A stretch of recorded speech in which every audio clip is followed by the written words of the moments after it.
మొదటగా జై స్వరాజ్య టీవీ ప్రేక్షకులకు తెలుగు భాషా దినోత్సవ శుభాకాంక్షలు. తెలుగు భాషా దినోత్సవం అనగానే మనకు మొదటగా గుర్తొచ్చేది శ్రీ గిడుగు రామ్మూర్తి గారు. ఆయన వెంకమ్మ వీర్రాజు దంపతులకు 1863 సంవత్సరంలో ఆగస్టు 29న జన్మించడం జరిగింది.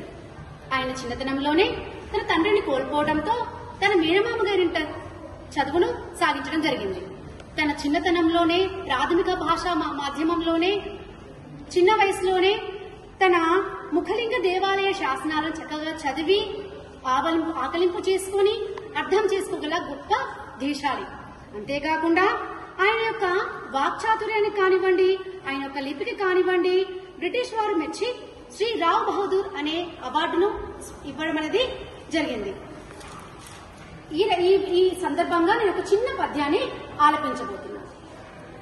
తెలుగుదనము వంటి తీయదనము లేదు, తెలుగు కవుల వంటి గనులు లేరు.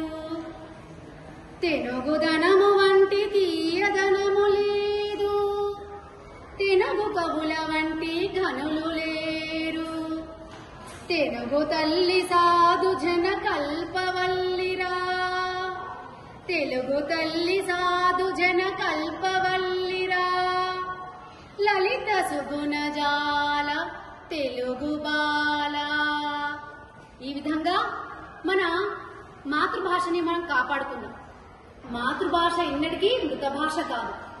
తప్పకుండా మన భాషని మనము బ్రతికించుకుంటూ ఉంటాం. నాకు ఇంత చక్కటి అవకాశం ఇచ్చినందుకు ధన్యవాదాలు.